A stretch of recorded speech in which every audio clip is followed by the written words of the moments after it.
اگر کسی کو کہے کہ تو پیشاب پیتا ہے تو گالی لگتی ہے، اور شراب پیتا ہے تو فیشن سمجھتا ہے۔ جس کے ہاتھ میں شراب کا پیالہ ہو وہ کبھی حسینی نہیں ہو سکتا۔ کیا بات ہے، کیا بات ہے، سبحان اللہ۔ جس کی آنکھوں میں پاپ ہو، جو عورتوں کے ننگے بدن کو تھلکتا ہوا اسکرین پر دیکھتا ہو، وہ کبھی علی والا نہیں ہو سکتا۔ علی پاک کو کیا جانتے ہیں؟ صرف خیبر تک، خیبر سے بھی آگے علی ہے۔ خیبر پر بس نہیں علی، سنو علی کیا ہے۔ مولا علی فرماتے ہیں میں نے زندگی میں قصداً جان بوجھ کے کبھی اپنا سطر نہیں دیکھا۔ توجہ، رات رات پر رنگی اور بلی فلم دیکھنے والوں اور پھر نعرہ حیدری کسے دھوکہ دے رہے ہو؟ خود فریب میں مت پڑو۔ محبت علی اتنی آسان نہیں ہے۔ مولا علی کہتے میں نے اپنے خود کا سطر کبھی قصداً جان بوجھ کے نہیں دیکھا۔ کسی نے کہا پاک علی، اے علی پاک، خود کا سطر دیکھنا مجبوری بھی ہے، ضرورت بھی ہے، آپ خود نہیں دیکھتے؟ وجہ؟ کہا کہ شرم آتی ہے، جن آنکھوں سے نبی کا دیدار کرتا ہوں ان آنکھوں سے اپنا سطر کیسے دیکھوں جان بوجھ کر۔ یہ علی پاک ہے جو خود کا سطر نہیں دیکھتے اس خیال سے کہ ان آنکھوں سے میں نبی کو دیکھتا ہوں، قبر میں حضور کو دیکھیں گے، یہ عقیدہ بھی ہے۔ پھر گندی پکچریں کیوں، کاموں کا ماحول کیوں؟ آؤ توبہ کرو، پلٹو، بدلو۔ میں کہنے چلا تھا کہ نبی کے گھر والے تو سنت بھی نہیں چھوڑتے، ہم نے فرائض چھوڑ رکھا۔ نہیں، ہم شیطان کے نقش قدم پہ تو ہو سکتے ہیں، اہل بیت کے نقش قدم پہ نہیں ہو سکتے۔ محبتوں کو صرف نعروں تک محدود نہ کرو، آؤ وہ سن لو جو سنت کا ذکر کر رہا تھا۔ کربلا میدان کربلا، امام علی مقام نے جوان بیٹا دے دیا علی اکبر ہم شبیر پیغمبر، معصوم 6 مہینے کا لیسکر دے دیا، 19 سال کا قاسم بھتیجا سب ہٹا دیا، بھائی بھتیجے بانجے سب قربان کر۔ یہ جذبہ ہے، یہ گھر بھی نہیں رکھا، گھر بھی چھوڑ دیا۔ اور گھر بھی چھوڑا تو کیسے؟ لوگ گھر چھوڑ دیتے ہیں لیکن گھر کی نسبت نہیں چھوٹتی، صحیح؟ جیسے کوئی اگر باندہ سے آ کر کے جبل پور میں رہتا ہے پھر بھی کہتے وہ باندہ والے پیر صاحب، اور سو جبل پور پھر وہ باندہ والے پیر، صحیح؟ کوئی اندور سے ممبئی چلا گیا پھر ممبئی کے لگ کہتا ہے فلاں اندوری، صحیح؟ ہندوستان میں بے شمار بزرگان دین ہے، کوئی شیرازی ہے، کوئی اجمیری ہے نا، کوئی بغدادی ہے۔ وطن چھوڑا، وطن کی نسبت نہیں چھوڑی۔ حسین تم نے کیسا وطن قربان کیا، اب تمہیں کوئی حسین مدنی نہیں کہتا ہے، حسین مدینے والا نہیں کہتا، بلکہ کیا کہتا ہے؟ حسین کربلا۔ وطن کی نسبت تک قربان کر دی۔ کیا قربانی دی؟ سب قربان کی۔ آخری میں کچھ جان بھی دی، سجدے میں جان دے دی، حالت سجدے میں جان قربان کی، شہید ہو گئے۔ اب شہید ہوئے، ظالموں نے گھوڑوں کے ٹاپوں سے شہیدوں کی لاشوں کو کچل دیا۔ مورخین لکھتے ہیں ایک ایک شہید پر 10 گھوڑے مقرر کیے۔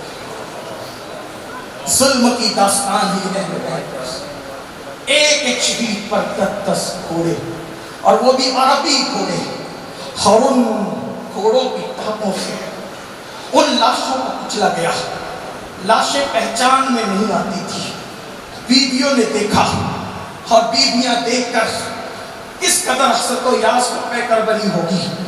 ان بیویوں کے خیموں کو جلا دیا، ان بیویوں کے سروں سے چادر تک چھین لی۔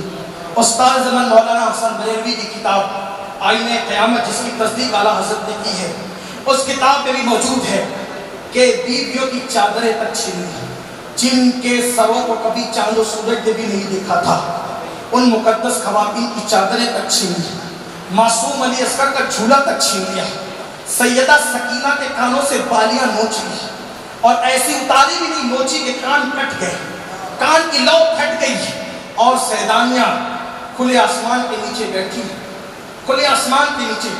صبح کربلا شام غریبہ میں تبدیل ہو گئی، 10ویں کا سورج عاشور کا سورج غروب ہوا، اور 11ویں کا چاند طلوع ہوا۔ اسی کو تاریخ میں شام غریبہ کہتے ہیں، شام کربلا کہتے ہیں۔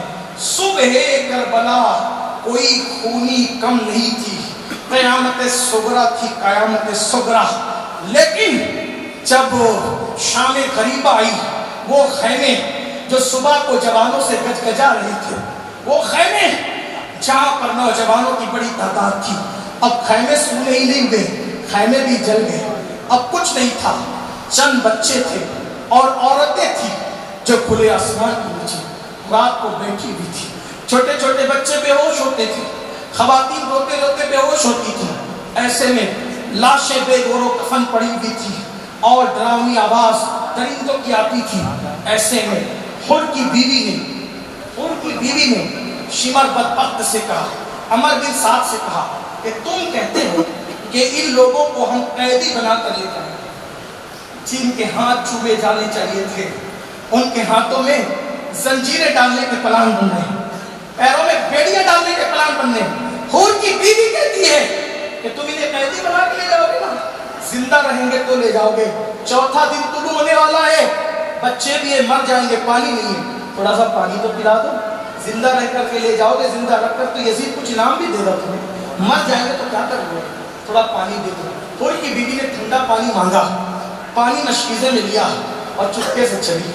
وہاں پر کوئی پہرا دینے والا بھی نہ تھا، ٹوٹا ہوا کھنجر اٹھا کر سیدہ زینب پہرا دے رہی تھی، لاشوں کا پہرا دے رہی تھی۔ کسی کو آتے دیکھا، خبردار رکو، ٹھہرو، ورنہ میں تمہیں قتل کر دوں گی۔ اب ہمارے پاس بچا ہی کیا ہے، سب تو تم نے لوٹ لیا، خیمے لوٹ لیے، زیورات لوٹ لیے، چادریں تک لوٹ لی، خیمے تک جلا دی، اب ہمارے پاس کچھ بچا تو نہیں ہے، کچھ نہیں بچا ہے ہمارے پاس، کیا لینے آ رہے ہو؟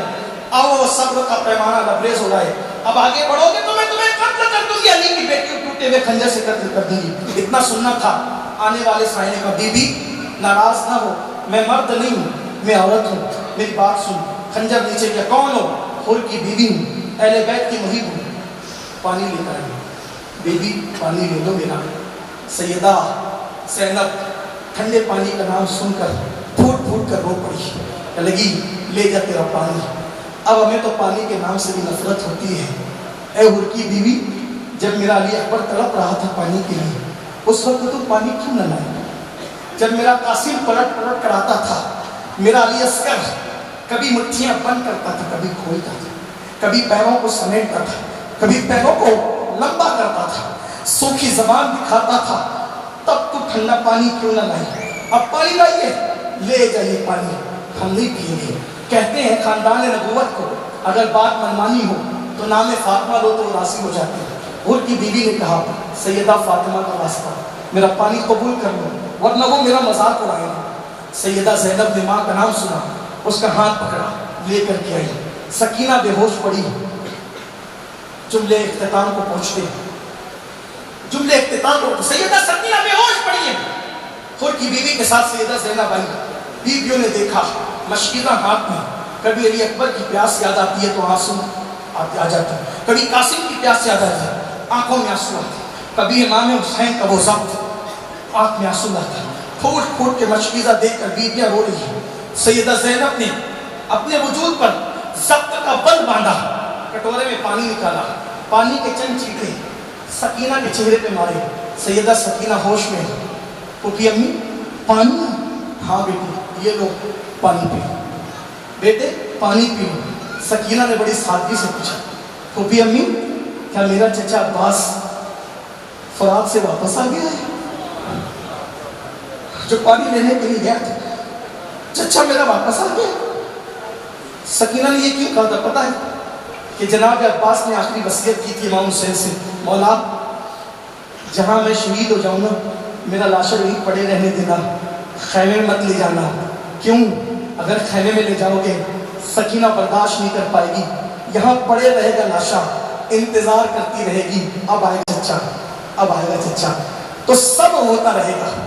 تو سکینہ نے جب پانی کا نام سنا تو کہا کہ میرے چچا عباس واپس آ گئے فرات سے۔ پھر بیویاں رو پڑی، نہیں بیٹا تیرا چچا وہاں گیا ہے، اب کبھی واپس نہیں آ سکتا۔ حور کی بیوی پانی لائیے بیٹے، یہ لو پانی پی لو۔ حور کی بیوی پانی لائیے، لو پانی پی لو۔ سکینہ نے دوسرا سوال کیا، پھوپھی تم لوگوں نے پی لیا پانی؟ حور کی بیوی پانی لائی، تم نے پانی پی لیا؟ نہیں بیٹا۔ کیوں نہیں پیا؟ اس لیے کہ نانا کا فرمان ہے، نانا کی سنت ہے، جب بھی کھانے پینے کی چیز آیا کرے تو پہلے چھوٹوں کو پلاؤ کھلاؤ۔ سنت کیا ہے؟ کھانے پینے کی چیز ہے تو پہلے چھوٹوں کو کھلاؤ پلاؤ، پھر بڑے کھائیں گے پیئیں گے۔ میری بچی، ہم پیاسے ضرور ہیں لیکن ہم نانا کی ملت پر، نانا کے دین پر، پیاس کی شدت میں نانا کی سنت کیسے چھوڑ سکتے ہیں؟ نانا کی سنت کیسے چھوڑ سکتے ہیں؟ چونکہ اس پورے قافلے میں سب سے چھوٹی تم ہو، تم لو، پہلے تم پانی پیو، اس کے بعد ہم اپنا دیکھ لیں گے۔ سکینہ نے اتنا سنا، گھر کی تربیت، امام حسین کی تربیت، سکینہ نے اتنا سنا، اٹھنے کی طاقت نہیں کہ 7 سال کی بچی میں پوری طاقت سمیٹ کے اٹھ کے کھڑی ہو گئی، اور جہاں کچھ بھی لاشیں پڑی تھی سکینہ وہاں جانے لگی، جلدی جلدی جانے لگی۔ سیدہ اٹھی، میری بیٹی زینب کہاں جا رہی ہو؟ وہاں کچھ بھی لاشوں کے سوا کچھ نہیں ہے، ادھر آؤ پانی پیو، کہاں جا رہی ہو؟ سکینہ نے ایک نہ سنی، آگے بڑھی، سیدہ زینب بڑی، گود میں سمیٹا، میرے بچے کہاں جا رہی ہو؟ کہنے لگی پھوپھی کتنی جلدی بھول گئی، آپ تو کہہ رہی تھی نا کہ نانا کی سنت ہے کہ جب کھانے پینے کی چیز ملے تو پہلے چھوٹوں کو کھلاؤ پلاؤ، بعد میں بڑے کھائیں گے پیئیں گے۔ پھوپھی اماں، جب تم سنت نہیں بھول سکتی تو حسین کی بیٹی سکینہ سنت کو کیسے فراموش کر سکتی ہے؟ تم بھول گئی ہو، پورے قافلے میں سب سے چھوٹی سکینہ نہیں ہے، مجھ سے چھوٹا میرا بھیا علی اصغر ہے، پہلے میں اصغر کو پانی پلاؤں گی، نانا کی سنت ادا کروں گی، اس کے بعد میں پانی پیوں گی۔ سیدہ زینب رو کے کہتے بیٹا تیرا اصغر تو اب پیاسا نہ رہا، صاف یہ کوثر کے ہاتھوں سے کب سے وہ سیراب ہو چکا ہے۔ یہ ہے اہل بیت کی زندگی اور ان کی محبت، وہ سنت نہیں چھوڑتے، 4 دن کی پیاس میں بھی ہم فرائض چھوڑ بیٹھے۔ خدا کے لیے سچے محب بننا ہے، سچی توبہ کرو، دین کی طرف پلٹ آؤ، نماز کی پابندی، چہروں پہ داڑیاں، نگاہوں کا تحفظ، اللہ کا خوف، اللہ کی خشیت۔ اللہ تعالیٰ مجھے آپ سب کو توفیق دے، گفتگو کے درمیان کوئی غلطی کو اللہ معاف فرمائے۔ استغفر اللہ ربی من کل ذنب واتوب الیہ وما علینا الا البلاغ المبین۔ صلاۃ و سلام علیہ